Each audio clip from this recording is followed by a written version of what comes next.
ആദ്യത്തെ കിളിക്കൂടിലെ ഇന്നത്തെ എപ്പിസോഡിൽ എല്ലാവർക്കും സ്വാഗതം. അങ്ങനെ നമ്മൾ ഹരീഷും മുനികേഷും കൂടാണ് നമ്മൾ സുധീഷിൻ്റെ അടുത്ത് വരുന്നുണ്ട് കേട്ടോ. എന്നിട്ട് പറയുന്നുണ്ട്, ഏട്ടത്തി എന്തായാലും നിങ്ങളെ കാത്തിലെ ഇവിടെ വെയിറ്റ് ചെയ്തിരുന്നതെന്ന് നിങ്ങൾക്ക് മനസ്സിലായല്ലോ, പിന്നെ എന്തിനാ നിങ്ങൾ അതീ പിടിച്ച് പിടിച്ച് തന്നെ ഏട്ടത്തി എടുത്ത് ഓരോന്ന് ചോദിക്കുമ്പോഴത്തേക്ക് ഏട്ടത്തി എന്താ വിചാരിക്കുന്നതെന്നൊക്കെ ചോദിക്കുന്നുണ്ട് കേട്ടോ. അതാ പിന്നെ അതിൽ തന്നെ പിടിച്ച് പിടിച്ച് ഓരോന്ന് സംസാരിക്കുന്നതെന്ന് ഏട്ടത്തിക്ക് മനസ്സിലായി കാണും. അതുകൊണ്ടായിരിക്കും ഏട്ടത്തി അതിൽ നിന്ന് ഒഴിഞ്ഞ് മാറിപ്പോയെന്നൊക്കെ നമ്മൾ ഹരീഷൊക്കെ ആണെങ്കിൽ പറയുന്നത്. ഹരീഷും നികേഷും കൂടെ ആണെങ്കിൽ നമ്മൾ സുധീഷിനെ ആണെങ്കിൽ കളയാക്കിയിട്ടൊക്കെ അവിടെ നിന്ന് പോകുന്നുണ്ട് കേട്ടോ. അപ്പോഴത്തേക്കും നമ്മൾ സുധീഷ് വിചാരിക്കുന്നുണ്ട്, ഓ കുറച്ച് ഓവറായി പോയല്ലേ എന്നൊക്കെ വിചാരിച്ചിട്ട് നമ്മൾ സുധീഷാണെങ്കിൽ പിന്നെ അങ്ങ് നമ്മളെ നിധിയും കൊണ്ട് ഇൻ്റർവ്യൂവിനൊക്കെ പോകുന്നുണ്ട് കേട്ടോ. പോകുന്ന സമയത്താണെങ്കിൽ നമ്മൾ സുധീഷാണെങ്കിൽ ഒന്നും മിണ്ടുകയൊന്നുമില്ല. അപ്പം നിധി വിചാരിക്കുന്നുണ്ട്, ഇതെന്താ സുധീഷ് ഒന്നും മിണ്ടായിരിക്കുന്നത്, സാധാരണ സുധീഷ് ഒന്നും മിണ്ടായിരിക്കുന്ന ആളല്ലല്ലോ, എന്തെങ്കിലും ബളബളാന്ന് പറഞ്ഞൊക്കെ സംസാരിച്ചുകൊണ്ടിരിക്കുന്ന ആളാണല്ലോ, ഇതെന്ത് പറ്റി ഇപ്പോൾ സൈലൻ്റ് ആയിട്ടൊക്കെ ഇരിക്കുന്നതെന്നൊക്കെ നമ്മൾ നിധി ചിന്തിക്കുന്നുണ്ട്. നിധിയാണെങ്കിൽ സുധീഷിൻ്റെ അടുത്ത് ചോദിക്കുന്നുണ്ട്, ഇതെന്ത് പറ്റി ഒന്നും മിണ്ടാതെയൊക്കെ ഇരിക്കുന്നതെന്നൊക്കെ ചോദിക്കുമ്പോഴത്തേക്കും നമ്മൾ സുധീഷ് പറയുന്നുണ്ട്, അയ്യോ നമ്മളൊന്നും മിണ്ടുന്നില്ലേ, നമ്മളിനി മിണ്ടിക്കഴിഞ്ഞിട്ട് ഇനി എന്തെങ്കിലും ഒരു പ്രശ്നം ഉണ്ടാക്കേണ്ട, അതിനെക്കാട്ടി ഞാൻ മിണ്ടായിരിക്കുന്നില്ലേ നല്ലതെന്നൊക്കെ നമ്മൾ സുധീഷ് പറയുന്നുണ്ട് കേട്ടോ. ആ സമയത്ത് നിധി പറയുന്നുണ്ട്, അല്ല എന്തെങ്കിലും പ്രശ്നം ഉണ്ടെങ്കിൽ നമുക്ക് പറഞ്ഞു തീർക്കാമല്ലോ, താനിങ്ങനെ മിണ്ടാതിരുന്നു കഴിഞ്ഞാൽ എനിക്കെന്താ മനസ്സിലാവുന്നതെന്നൊക്കെ നമ്മൾ നിധിയും ചോദിക്കുന്നുണ്ട്. നമ്മൾ സുധി പറയുന്നുണ്ട്, അല്ല താൻ ഇന്നലെ ഉറക്കമില്ലാതെയൊക്കെ കാത്തിരുന്നപ്പോൾ ഞാൻ വിചാരിച്ച് എൻ്റെ അടുത്തുള്ള സ്നേഹം കൊണ്ടായിരിക്കും, എനിക്ക് എന്തെങ്കിലും പറ്റുമെന്നൊക്കെ ഉള്ള പേടി കൊണ്ടായിരിക്കും താൻ ഉറങ്ങാതെയൊക്കെ ഇരുന്നേന്നൊക്കെ പറയുന്നുണ്ട് കേട്ടോ. പക്ഷേ അതല്ല സംഭവം, തൻ്റെ അച്ഛനും ഏട്ടനും കൂടെ എന്നെ എന്തെങ്കിലുമൊക്കെ ചെയ്യുമെന്നുള്ളൊരു പേടിയും കാര്യങ്ങളും കൊണ്ടാണല്ലോ താൻ ഉറക്കമില്ലാതെ ഇരുന്നതെന്നൊക്കെ ഇങ്ങനെ നമ്മൾ സുധീഷ് പറയുന്നുണ്ട് കേട്ടോ. അപ്പോൾ ഇതൊക്കെ കേൾക്കുന്ന സമയത്താണെങ്കിൽ നമ്മളെ നിധി ഒന്നും മിണ്ടിയൊന്നും ചെയ്യുന്നില്ല. അപ്പോഴും വീണ്ടും സുധീഷ് പറയുന്നുണ്ട്, പറ തൻ്റെ അച്ഛനും ഏട്ടനും കൂടെ എന്നെ എന്തെങ്കിലും ചെയ്യുമെന്ന് പറഞ്ഞാൽ താൻ ഉറങ്ങാതെ എഴുന്നേന്നൊക്കെ പറയുന്നുണ്ട്. തനിക്ക് എൻ്റെ അടുത്തുള്ള ഒരു സ്നേഹവും കാര്യങ്ങളൊന്നും അല്ലല്ലോ എന്നൊക്കെ പറയുന്നുണ്ട്. അപ്പോൾ തനിക്ക് എൻ്റെ അടുത്തൊരു സ്നേഹമോ കാര്യങ്ങളൊന്നുമില്ല, എൻ്റെ അച്ഛനാണെങ്കിലും ചേട്ടനാണെങ്കിലും എന്തെങ്കിലും എന്നെ ചെയ്യുന്നുള്ളൊരു പേടിയുള്ളതെന്നൊക്കെ പറയുന്നുണ്ട്. അപ്പോഴത്തേക്കാണെങ്കിൽ സുധീഷ് പറയുന്നുണ്ട്, അത് സത്യമല്ലേ എന്നൊക്കെ ചോദിക്കുന്ന സമയത്താണെങ്കിൽ നിധി പറയുന്നുണ്ട്, അതേ അതുകൊണ്ട് തന്നെ എൻ്റെ ഏട്ടനും അച്ഛനും കൂടെ എന്തെങ്കിലും ചെയ്യുമെന്നൊരു പേടിയുണ്ടാണ് ഞാൻ ഇന്നലെ ഇവിടെ ഇങ്ങനെ ഉറക്കമൊഴിഞ്ഞ് കാത്തിരുന്നതെന്നൊക്കെ പറയുന്നുണ്ട് കേട്ടോ. അപ്പം നിധി പറയുന്നുണ്ടല്ലോ, ഞാനീ വന്ന് കയറിയ കുടുംബത്തിൽ ഞാൻ കാരണം ഒരു പ്രശ്നം ഉണ്ടാവരുതെന്ന് ഞാൻ ആഗ്രഹിക്കുന്നുണ്ടെന്നൊക്കെ പറയുന്നുണ്ട്. എൻ്റെ അച്ഛനും ഏട്ടനാണെങ്കിൽ എന്തെല്ലാം പ്രശ്നങ്ങളാണ് ഉണ്ടാക്കിയത്, എനിക്ക് ആലോചിക്കാൻ പോലും പറ്റുന്നില്ല, സുധീഷിനെ ഉപദ്രവിക്കുക, പിടിച്ച് കെട്ടിയിടുക, എന്തെല്ലാം ചെയ്തെന്നൊക്കെ പറയുന്നുണ്ട്, അവർ ഇത്രയ്ക്കും തലന്താന്ന് പോയോ എന്നൊക്കെ നമ്മൾ നിധി പറയുന്നുണ്ട് കേട്ടോ. ആ സമയത്ത് നമ്മൾ സുധീഷ് പറയുന്നുണ്ട്, എനിക്ക് ആദ്യമേ ഒരു സംശയം ഉണ്ടായിരുന്നു അവരിങ്ങനെയൊക്കെ ചെയ്യത്തുള്ളൂ. അപ്പം നിധി പറയുന്നുണ്ട്, അപ്പോഴത്തേക്കാണെങ്കിൽ സുധീഷ് എൻ്റെ അടുത്ത് എന്താ പറയാൻ, ഞാൻ അന്ന് അച്ഛനെ വെല്ലുവിളിക്കുകയൊക്കെ ചെയ്തെന്നൊക്കെ എൻ്റെ അടുത്ത് പറഞ്ഞിരുന്നെങ്കിൽ ഒരിക്കലും ഞാൻ ഇങ്ങോട്ട് എൻ്റെ വീട്ടിലോട്ട് വരത്തില്ലായിരുന്നല്ലോ എന്നൊക്കെ നിധി പറയുന്നുണ്ട്. ചോദിക്കുന്നുണ്ട്, എൻ്റെ അച്ഛൻ ഇത്രയൊക്കെ വെല്ലുവിളിച്ച സമയത്ത് സുധിക്കാണെങ്കിൽ പേടിയായില്ലേ എൻ്റെ വീട്ടിലോട്ട് വരാനെന്നൊക്കെ ചോദിക്കുന്നുണ്ട് കേട്ടോ.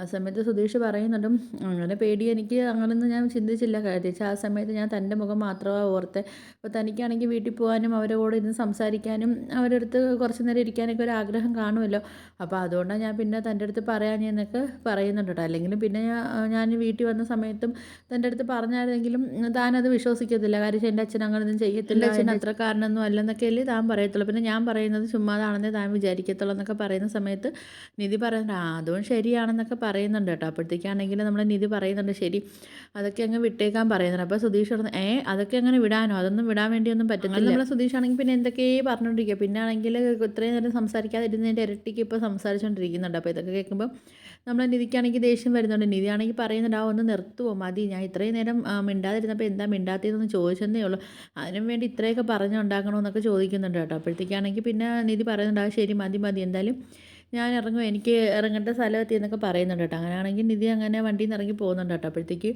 നമ്മൾ സുധീഷ് പറയുന്നുണ്ട്, ഇൻ്റർവ്യൂവിന് പോവുക, അല്ലെങ്കിൽ ഞാൻ പോയിട്ട് വരാമെന്ന് പോലും ഒരു വാക്ക് പോലും പറയുന്നില്ല. നമ്മൾ സുധീഷാണെങ്കിൽ ഇങ്ങനെ ആലോചിക്കുകയൊക്കെ ചെയ്യുന്നുണ്ട് കേട്ടോ. അങ്ങനെ നമ്മളെ നിധിയാണെങ്കിൽ ഒന്നും പറയാതെ അങ്ങ് കയറി പോവുകയും ചെയ്തു. അങ്ങനെ പോയി നേരെ റിസപ്ഷനിൽ ചെല്ലുന്നുണ്ട്. അവിടെ ചെന്നിട്ട് പറയുന്നുണ്ട്, എനിക്കൊരു ഇൻ്റർവ്യൂ അറ്റൻഡ് ചെയ്യാൻ വേണ്ടി വന്നതാണെന്നൊക്കെ പറയുന്നുണ്ട്. അപ്പം അവർ ചോദിക്കുന്നുണ്ട്, അപ്പോയിൻമെൻറ്റ് ലെറ്റർ ഉണ്ടോ എന്നൊക്കെ ചോദിക്കുന്ന സമയത്ത്, അപ്പോയിൻമെൻറ്റ് ലെറ്ററോ, ഇല്ല എന്നെ ഫോൺ വിളിച്ചാൽ പറഞ്ഞതെന്നൊക്കെ പറയുന്നുണ്ട്. അപ്പോഴത്തേക്ക് അവർ പറയുന്നത്, കൂൾ അത് കുഴപ്പമില്ല, അങ്ങനെ വിളിച്ചാൽ അപ്പോയിൻമെൻറ്റ് ആണെന്നൊക്കെ പറയുന്നുണ്ട്. അപ്പോൾ ഫോൺ വിളിച്ചാൽ അപ്പോയിൻമെൻറ്റ് തന്നേന്നൊക്കെ അവർ ചോദിക്കുന്നുണ്ട്. ശരി എന്നാൽ ഇവിടെ വെയിറ്റ് ചെയ്യും, ഞാനാണെങ്കിൽ മാനേജറടുത്ത് പോയി സംസാരിച്ചിട്ട് കാര്യം പറഞ്ഞിട്ട് വരാമെന്നൊക്കെ പറഞ്ഞിട്ട് ആ പെണ്ണ് അങ്ങ് പോവുകയൊക്കെ ചെയ്യുന്നുണ്ട്. അങ്ങനെ പിന്നെ ആ പെണ്ണ് വന്നിട്ടാണെങ്കിൽ നിധിയെടുത്ത് പറയുന്നുണ്ട്, സാറ് വിളിക്കുന്നുണ്ടെന്നൊക്കെ പറയുന്നുണ്ട്. അങ്ങനെ നമ്മളെ നിധിയാണെങ്കിൽ മേക്കപ്പിംഗ് സാർ എന്നൊക്കെ പറഞ്ഞിട്ടാണെങ്കിൽ അകത്തോട്ട് ചെല്ലുന്നുണ്ട് കേട്ടോ. അപ്പോഴത്തേക്കാണെങ്കിൽ സാറ് അവർ പറയുന്നുണ്ട്, സാറിനൊന്നും വിളിക്കേണ്ട, എനിക്ക് എത്ര പ്രായവും കാര്യങ്ങളൊന്നും ഇല്ല എന്നൊക്കെ പറഞ്ഞിട്ട് നിധിയെടുത്ത് പിന്നെ കാര്യങ്ങളൊക്കെ പറയുന്നുണ്ട്. ഞാനും എൻ്റെ ഒരു ഫ്രണ്ട് സിദ്ധാർത്ഥും കൂടെ ചേർന്നാണ് ഈ കമ്പനി നടത്തുന്നതെന്നൊക്കെ പറയുന്നുണ്ട് കേട്ടോ. അപ്പം താനും ഫ്രഷറാണല്ലേ, ഇപ്പം പേര് നിധി എന്നാണല്ലേ എന്നൊക്കെ പറയുമ്പോൾ ആ നിധി പറയുന്നുണ്ട്, ആ സാർ എൻ്റെ പേര് നിധി എന്നാന്നൊക്കെ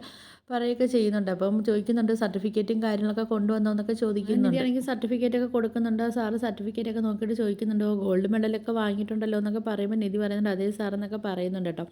അങ്ങനെ നമ്മളെ സാറ് പറയുന്നുണ്ട് ഇവിടെ ആണെങ്കിൽ ഫ്രഷറിനൊക്കെ ആണെങ്കിൽ 20 രൂപയെ കൊടുക്കുന്നുള്ളൂ, പിന്നെ ഗ്രാജുവൽ ഇൻക്രീസ് അങ്ങനെയൊക്കെ ആയിട്ട് ഇൻസെൻറ്റീവ് അങ്ങനെയൊക്കെ ആയിട്ട് പൈസകൾ പിന്നെ കൂടും, അങ്ങനെ കുറച്ച് പൈസയൊക്കെ ഉണ്ടാക്കാമെന്നൊക്കെ പറയുന്നുണ്ട്. തനിക്കാണെങ്കിൽ ഓക്കെ ആണെങ്കിൽ ഇവിടെ കമ്പനിയൊക്കെ കംഫർട്ടാണെങ്കിൽ തനിക്ക് ഇവിടെ നിൽക്കാമെന്നൊക്കെ പറയുന്നുണ്ട് കേട്ടോ. അപ്പോഴത്തേക്കാണെങ്കിൽ നിധി ചോദിക്കുന്നുണ്ട് എന്ത് ഇവിടെ നിൽക്കാമെന്ന്, അപ്പം ക്വസ്റ്റ്യൻസും കാര്യങ്ങളൊന്നും ചോദിക്കുന്നില്ലല്ലോ എന്നൊക്കെ പറയുന്നുണ്ട് കേട്ടോ. അപ്പോഴത്തേക്കാണെങ്കിൽ നമ്മൾ സാറ് പറയുന്നുണ്ട് അത് തൻ്റെ പിന്നെ സർട്ടിഫിക്കറ്റും കാര്യങ്ങളൊക്കെ കാണുമ്പോൾ തന്നെ മനസ്സിലാവുന്നുണ്ട് താനൊരു ഗോൾഡ് മെഡലൊക്കെ മേടിച്ച ആളല്ലേ, അപ്പോൾ തനിക്ക് എത്രത്തോളം നോളജും കാര്യങ്ങളൊക്കെ ഉണ്ടാകുന്നുള്ള കാര്യമൊക്കെ എനിക്ക് മനസ്സിലാവും. പിന്നെ താനും ഫ്രഷറും കൂടെ അല്ലേ, അപ്പോൾ പിന്നെ വേറൊരു കമ്പനിയിൽ ജോലി ചെയ്ത എക്സ്പീരിയൻസും കാര്യങ്ങളൊന്നും തനിക്ക് ഇല്ലല്ലോ, അപ്പോൾ പിന്നെ അതിനെക്കുറിച്ച് ചോദിക്കേണ്ട കാര്യമൊന്നും ഇല്ലല്ലോ എന്നൊക്കെ പറയുന്നു. അങ്ങനെ പിന്നെ അവർ പറയുന്നുണ്ട് യു ആർ സെലക്ടഡ് എന്നൊക്കെ പറയുമ്പോഴത്തേക്കും നിധി thank you so much sir എന്നൊക്കെ പറയുന്നുണ്ട് കേട്ടോ. അപ്പോൾ എന്നാ ജോയിൻ ചെയ്യേണ്ടതെന്നൊക്കെ ഉള്ള കാര്യം ഇവിടുന്ന് വിളിച്ച് പറയുമെന്നൊക്കെ പറയുന്നുണ്ട് കേട്ടോ. അപ്പോഴത്തേക്കാണെങ്കിൽ നിധി പറയുന്നുണ്ട് okay sir thank you so much എന്നൊക്കെ പറഞ്ഞിട്ടാണെങ്കിൽ നമ്മളെ നിധിയാണെങ്കിൽ അവിടുന്ന് പോകുന്നുണ്ട്. അങ്ങനെ നമ്മളെ നിധിയാണെങ്കിൽ വന്ന് കാറിൽ കയറിയൊക്കെ ചെയ്യുന്നുണ്ട് കേട്ടോ. അപ്പോഴത്തേക്കും നമ്മളെ ശ്രുതിയാണെങ്കിൽ കാറിൽ ഇരുന്ന് ഉറങ്ങിയൊക്കെ ചെയ്യും. അപ്പോൾ പിന്നെ ശ്രുതിയെ ഡിസ്റ്റർബ് ഒന്നും ചെയ്യാതെ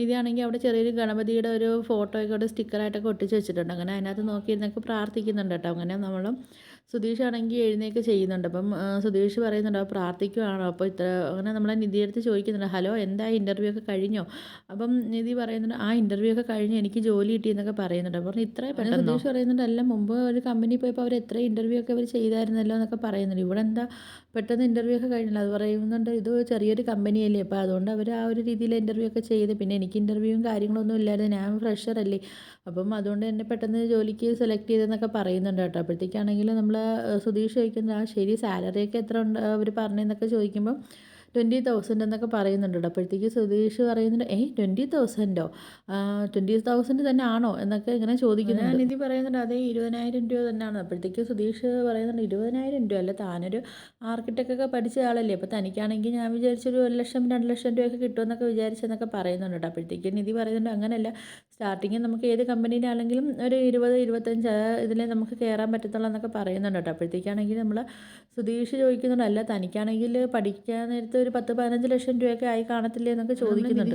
അതിപ്പോൾ സുധീഷ് അറിയേണ്ട കാര്യം എന്തോന്നൊക്കെ ചോദിക്കുന്നുണ്ട്. അല്ല ഇത്രയും ലക്ഷം രൂപയൊക്കെ കൊടുത്ത് പഠിച്ചിട്ട് തനിക്ക് ഈ ഒരു ചെറിയ ശമ്പളത്തിൽ കയറുന്നല്ലോ എന്നൊക്കെ പറയുന്നുണ്ട്. അപ്പോഴത്തേക്കും നമ്മൾ നിധിയാണെങ്കിൽ ഒന്നും മിണ്ടിയൊന്നും ചെയ്യുന്നില്ല കേട്ടോ. അപ്പോഴത്തേക്ക് സുധീഷ് പറയുന്നുണ്ട് ആ കുഴപ്പമൊന്നുമില്ല, നമ്മൾ തമ്മിൽ പ്രശ്നങ്ങളൊന്നും ഉണ്ടാവത്തില്ലല്ലോ എന്നൊക്കെ പറയുന്നുണ്ട്. അപ്പോഴത്തേക്ക് നിധി ചോദിക്കുന്നുണ്ട് എന്ത് പ്രശ്നം ഉണ്ടാവാൻ. സുധീഷ് പറയുന്നുണ്ട് അല്ല ഞാനൊരു ടാക്സി ഡ്രൈവർ, അപ്പം നിധിനെയും കാട്ടി 2 ഇരട്ടി ശമ്പളം എനിക്ക് ഉണ്ടാവും എന്ന് പറയുമ്പോഴത്തേക്കും നിധിക്കൊരു പ്രശ്നമൊക്കെ ആവത്തില്ലെന്ന് നിൽക്കുമ്പോഴത്തേക്കും നിധി പറയുന്നുണ്ട് എനിക്ക് അങ്ങനെ പ്രശ്നങ്ങളും കാര്യങ്ങളൊന്നുമില്ല, എല്ലായിടവും സ്റ്റാർട്ടിങ് ഇങ്ങനെയൊക്കെ ശമ്പളങ്ങൾ ഉണ്ടാവത്തുള്ളൂ, പിന്നെ ആണെങ്കിൽ ഇൻസെൻറ്റീവ് അങ്ങനെയൊക്കെ പറഞ്ഞിട്ട് പിന്നെ കുറച്ച് പൈസയൊക്കെ നമുക്ക് ഉണ്ടാക്കാമെന്നൊക്കെ പറയുന്നുണ്ട് കേട്ടോ. ആ സമയത്താണെങ്കിൽ നമ്മളെ നിധി ആണെങ്കിൽ ഒന്നും മിണ്ടുന്നതൊന്നുമില്ല. അങ്ങനെ പിന്നെ അവരോട് നമുക്ക് പോവുകയൊക്കെ ചെയ്യുന്നുണ്ട് കേട്ടോ. അങ്ങനെ പിന്നെ കുറച്ച് ദൂരമൊക്കെ യാത്ര ചെയ്തതിന് ശേഷമാണെങ്കിൽ നമ്മൾ സുധീഷ് പറയുന്നുണ്ട് അല്ലേ ഈ പഠിക്കുന്നതൊക്കെ വെറുതെയാണ്, നീ നമ്മളാണെങ്കിൽ പഠിച്ചിട്ട് ഒരു ഡിഗ്രിയും കാര്യങ്ങളൊക്കെ എടുത്തതിന് ശേഷമാണെങ്കിൽ പിന്നെ നമ്മളാണെങ്കിൽ ഇപ്പം തനിക്ക് പഠിക്കാനാണെങ്കിൽ ഇപ്പോൾ ഒരു 10-15 ലക്ഷം രൂപയൊക്കെ ആയി, പൈസ ആണെങ്കിൽ എടുത്തിട്ട് നമ്മളൊരു 5-6 ടാക്സിയൊക്കെ അങ്ങ് മേടിച്ചിട്ടാണ്. അപ്പോൾ അതൊക്കെ നമ്മൾ ഓട്ടത്തിന് പോയി കഴിയുമ്പോഴത്തേക്ക് നമുക്ക് ഇതിനെയും കാട്ടിയൊക്കെ കാശ് ഉണ്ടാക്കാമെന്നൊക്കെ പറയുന്നുണ്ട് കേട്ടോ. അപ്പോൾ ഇത് കേൾക്കുന്ന സമയത്ത് നമ്മൾ നിധിക്ക് നല്ല ദേഷ്യമൊക്കെ വരുന്നുണ്ട് കേട്ടോ. അപ്പോൾ പിന്നെ നിധി മിണ്ടാതെയൊക്കെ ഇരിക്കുന്നുണ്ട്. പിന്നെ കാണിക്കുന്നത് നമ്മൾ ഹരീഷിനെയും ഹരീഷാണെങ്കിൽ വർക്ക്ഷോപ്പിൽ ഇങ്ങനെ ജോലി ചെയ്തുകൊണ്ടിരിക്കുന്ന സമയത്താണെങ്കിൽ നമ്മൾ നീതു അങ്ങോട്ട് വരുന്നുണ്ട് കേട്ടോ. അപ്പോൾ നീതുവിനെ കാണുന്ന ഉടനെ നമ്മൾ ഹരീഷാണെങ്കിൽ ഡിറ്റോ അടുത്തും അതുകൊണ്ടൊക്കെ തന്നെ ചന്തുവിൻ്റെ അടുത്തും പറയുന്നുണ്ട് ഞാനൊരു ചായ കുടിച്ചിട്ട് വരാമെന്നൊക്കെ പറയുന്നുണ്ട്. ആ സമയത്താണ് പറയുന്നുണ്ട് ആശാൻ അവിടെ ഇരിക്കും ചായയൊക്കെ പിന്നെ കുടിക്കാമെന്നൊക്കെ പറയുന്നുണ്ട് കേട്ടോ. അപ്പോഴത്തേക്ക് പറയും ഞാനൊരു വണ്ടി നോക്കിയിട്ട് വരാമെന്നൊക്കെ പറയുമ്പോഴത്തേക്ക് നമ്മൾ ഡിറ്റോയൊക്കെ പറയുന്നുണ്ട് അതൊക്കെ വണ്ടിയൊക്കെ ഞങ്ങൾ നോക്കിയത് ആശാൻ അവിടെ ഇരിക്കാനൊക്കെ പറയുന്നുണ്ട്. അങ്ങനെ നമ്മൾ നീതു ആണെങ്കിൽ വന്ന് അവിടെ ആണെങ്കിൽ നമ്മൾ ഹരീഷിൻ്റെ അടുത്ത് ഇരിക്കുകയൊക്കെ ചെയ്യുന്നുണ്ട് കേട്ടോ. എന്നിട്ട് പറയുന്നുണ്ട് നീ എന്താ വീട്ടിൽ പ്രശ്നം ഉണ്ടായിട്ടാണെങ്കിൽ എൻ്റെ അടുത്ത് ആ കാര്യത്തെക്കുറിച്ചൊന്നും പറഞ്ഞില്ലല്ലോ എന്നൊക്കെ പറയുന്നുണ്ട്. അപ്പോഴത്തേക്ക് നമ്മൾ ഹരീഷ് പറയുന്നുണ്ട് അതിനെക്കുറിച്ച് പറഞ്ഞു കഴിഞ്ഞാൽ പിന്നെ നീ അതിനെക്കുറിച്ച് ഇങ്ങനെ ചോദിച്ചുകൊണ്ടിരിക്കും എന്താ എങ്ങനെ കാര്യങ്ങളൊക്കെ എന്ന് പറഞ്ഞ് നീ അതിനെക്കുറിച്ച് ചോദിച്ചുകൊണ്ടിരിക്കും എന്നൊക്കെ പറയുന്നുണ്ട് കേട്ടോ. അപ്പോഴത്തേക്ക് നമ്മൾ നീതു പറയുന്നുണ്ട് എന്തായാലും ശരി, ഞാനാണെങ്കിൽ വീട്ടിൽ ചെന്ന സമയത്ത് ഏട്ടത്തിയാണ് എൻ്റെ അടുത്ത് കാര്യങ്ങളെല്ലാം പറഞ്ഞത്, അപ്പോഴാണ് ഞാൻ എല്ലാം അറിഞ്ഞതെന്നൊക്കെ പറയുന്നുണ്ട്. അപ്പോഴത്തേക്ക് നീതു പറയുന്നുണ്ട് ഞാനാണെങ്കിൽ നിന്നെ ഫോൺ വിളിച്ച് ഒരുപാട് ബുദ്ധിമുട്ടിക്കുന്നുണ്ടെന്നൊക്കെ എനിക്കറിയാം, എന്തായാലും ഞാൻ ഫോൺ വിളിയൊക്കെ കുറയ്ക്കാമെന്നൊക്കെ പറയുന്നുണ്ട്, എന്തായാലും നമ്മൾ തമ്മിലുള്ള പ്രശ്നങ്ങളൊക്കെ തീർന്നെന്നൊക്കെ ഇങ്ങനെ പറയുന്നുണ്ട് കേട്ടോ. എന്തായാലും എനിക്ക് സൗണ്ട് കേൾക്കണമെന്ന് തോന്നുമ്പോൾ ഞാനിങ്ങനെ വിളിക്കുമെന്നൊക്കെ പറയുന്നുണ്ട്. അങ്ങനെ നമ്മൾ നീതു ആണെങ്കിൽ പറയുന്നത് എന്താ എല്ലാ പ്രശ്നങ്ങളൊക്കെ പറഞ്ഞ് അവസാനിപ്പിച്ചിട്ട് നമ്മൾ പിന്നെ ഒരു പ്രശ്നമില്ല എന്നൊക്കെ പറഞ്ഞ് നീതു അവിടെ നിന്ന് പോകുന്നുണ്ട് കേട്ടോ. അപ്പോഴത്തേക്ക് നമ്മൾ ഹരീഷിനാണെങ്കിലും സന്തോഷമൊക്കെ ആവുകയൊക്കെ ചെയ്യുന്നുണ്ട്. അവിടെ വെച്ചാണ് ഇന്നത്തെ എപ്പിസോഡ് അവസാനിക്കുന്നത്. പിന്നെ നാളത്തെ പ്രൊമോ കാണിക്കുന്നുണ്ട് കേട്ടോ. പ്രൊമോയിലാണെങ്കിൽ നമ്മുടെ നിധിയാണെങ്കിൽ ജോലിക്ക് പോകാനൊക്കെ ഒരുങ്ങിയൊക്കെ ചെയ്യുന്നുണ്ട്. ആ സമയത്താണ് നമ്മളെ ഭാസ്കരനാണെങ്കിൽ പടക്കം പൊട്ടിയൊക്കെ ആഘോഷിക്കുകയൊക്കെ ചെയ്യുന്നുണ്ട്. അപ്പോഴത്തേക്ക് നമ്മളെ ലളിത ചോദിക്കുന്നുണ്ട് എന്തോടെ അവിടെ പടക്കം പൊട്ടിക്കാനൊക്കെ എന്നൊക്കെ ചോദിക്കുന്ന സമയത്താണെങ്കിൽ പറയുന്നത് എൻ്റെ മരുമോളാണെങ്കിൽ ജോലി കിട്ടിയെന്നൊക്കെ പറയുന്നല്ലോ, നിൻ്റെ മോളെ കണക്കല്ല എന്നൊക്കെ പറയുന്നുണ്ട് കേട്ടോ. എൻ്റെ മോൾ നല്ല പഠിച്ച മരുമോളാണ്, അവൾക്കാണെങ്കിൽ നല്ല കമ്പനിയിൽ ജോലിയൊക്കെ കിട്ടിയെന്നൊക്കെ പറയുന്നുണ്ട്. അപ്പോൾ അതൊക്കെ ആയിട്ട് നാളത്തെ പ്രമോവും കാണിക്കുന്നുണ്ട് അവസാനിക്കുന്നത് കേട്ടോ. അപ്പോൾ നിങ്ങൾക്ക് വീഡിയോസൊക്കെ ഇഷ്ടപ്പെട്ട ഒന്ന് ലൈക്ക് ചെയ്ത് ഷെയർ ചെയ്ത് സബ്സ്ക്രൈബ് ചെയ്ത് ബെല്ലൈക്കൺ എനേബിൾ ചെയ്ത് ഒന്ന് സപ്പോർട്ട് ചെയ്യണേ.